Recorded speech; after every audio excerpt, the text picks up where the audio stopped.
Alright, so I almost made this a part of the latest TLS episode, but I ultimately decided against it purely for the sake of the people who accept my actions without question, or simply do not care about the reasons behind the delays. But this is going to be a quick and dirty update of sorts. I'm still at time of, well, scripting this out, trying to figure out how much I'm comfortable with saying, but uh, basically all of 2024 and a little bit of the 2 years prior to that has not been great. The delays of the last few months, but realistically, most of last year, are just when the stress caught up with me. That is the quick state of things.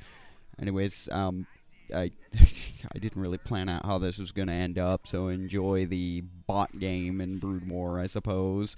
I literally didn't have anything to put on the screen while I talk your ear off for a little while, and so I recorded this literal last second. Um, so, that magnitude of content drought tentatively shouldn't happen again, which I think I've only said 3 or 4 times, so tempting fate's gonna be fun.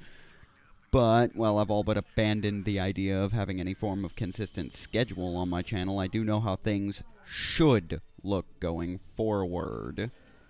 Y'all remember Hey, You're Finally Awake? The fucking 42nd episode of this series? Oh my god, that was all the way back in episode 42. So I don't blame you if you don't. That was the end of the first time a massive multi-month long hiatus happened. What ultimately happened at that time was a friend from out of state came to live at my place for a couple of weeks, then a couple of months. Then it was prevented from being a year because that apartment burned to the ground. Like, full stop, actually set on fire because someone on the other side of the unit was running a meth lab out of an empty second-story apartment, and it went up in flames. I wish I was kidding about that. In response to this happening, I had to move back down with my parents. This is never a fun thing to have to do, but in my case it's especially bad since the only two members of my family I would consider myself on good terms with without an asterisk attached to it, at best, is my father and my sister. With nowhere to go, that friend I mentioned came with me for about 6 months until my mother got tired of him and threw him out, which it was a large source of stress in my life at that point, but I can't say that I regret helping him when he was down. I know he'd do the same for me, so even if my patience was wearing so thin at the time, I actually started uploading again because the alternative was losing to the stress and doing the other thing YouTube doesn't really like people making jokes about, or even mentioning exists that has nothing to do with TNA and can only be done to yourself. Have I made this clear enough? Not a proud period of my life, but all things considered, I think I hid how much the situation was getting to me as well as I could. That was the first time.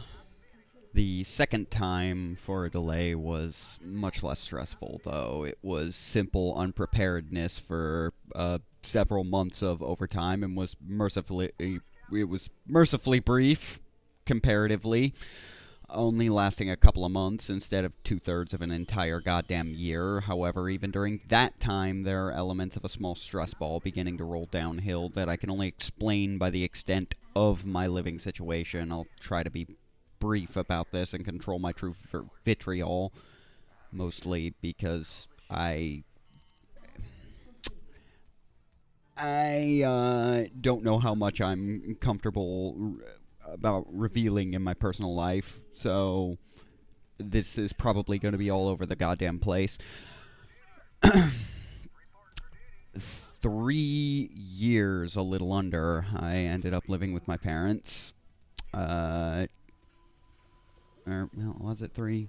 No, 2 years. Sorry, 2. 2 years of living with my parents, more to the point, with my mother.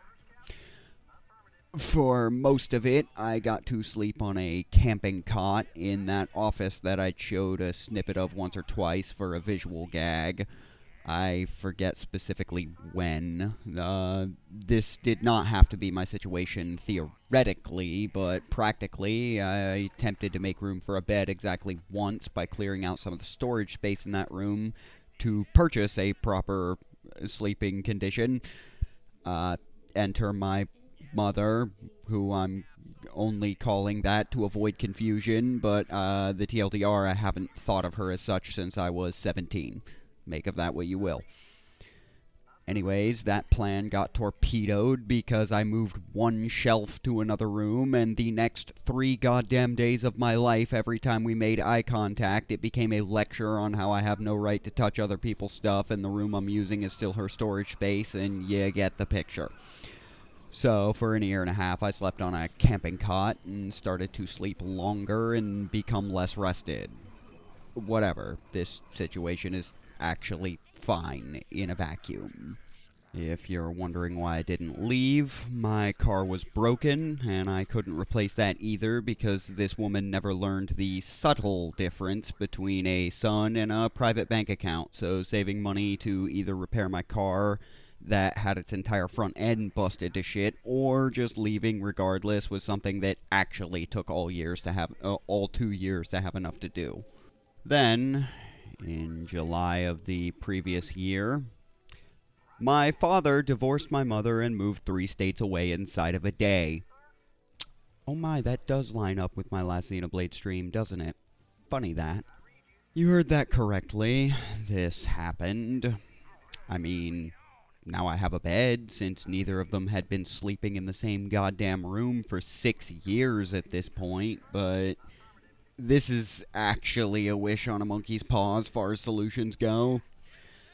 Now, there are 2 people with whom to lay blame, theoretically, for why this happened, and I've stated that I actually liked my father, so take this biased account for whatever it's worth. I assign blame at the feet of the woman who had 4 kids. One of them won't speak to her at all. Another is my half-brother and fled to his deadbeat father in the wake of this to escape her. And I barely speak to her for 20-plus years worth of reasons that have nothing to do with this explanation and therefore won't be brought to light unless it becomes relevant. Her 4th disagrees with me on this point, though, and takes her side exclusively, which is unsurprising, coming from her favorite, for whom she fought every battle life threw his way for him until he was 22, and is now utterly useless to society and barely capable of basic function. If I sound bitter here, it's it knowing how badly that woman has him brainwashed, and I can no longer do anything about it. For example, my father and half-brother left, and even though that only moved us from 4 working adults to 3, somehow my bills and his damn near tripled, with the total rent of $811 on that house. And while I'm unsure of utilities, I know for a fact it's not even close to that. And yet me and him were individually giving her $800 every goddamn month. Little excessive just off basic math, but hey, as I stated earlier, this woman genuinely doesn't seem to know the difference between her children and an ATM, so I'm sure it happens to the best of us. Now, as for why I can't help him, halfway through January, I got a place with my father on the other side of the country, long, tall ways, not, I forget vertically, I guess, not horizontally, like, which I think I would have preferred being horizontally on the other side of the country from her, but, this works, I guess.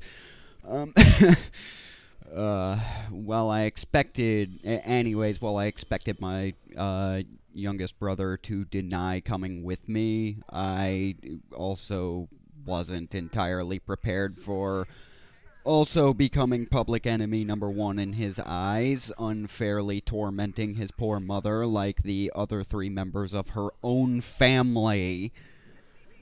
Oh well. I've been relaxing a little bit because things have been surprisingly stress-free for the first time in literal years, and I'm learning how to cope with not using a powder keg as a chair, which sounds pathetic, and it kind of is, in an amusing sort of way, I suppose. But I'm not used to things being quiet, peaceful, devoid of worry, even if only temporarily.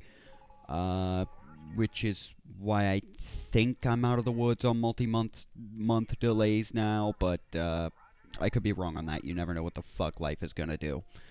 There's also the minor issue with my dental health. I gave allusions to that a while back in December, and that still hasn't been taken care of.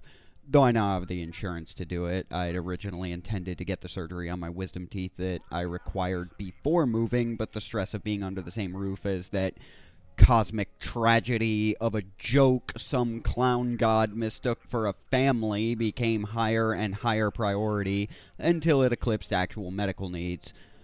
That shouldn't be a big problem, since I'll at least know in a few days when that'll come up as a potential problem.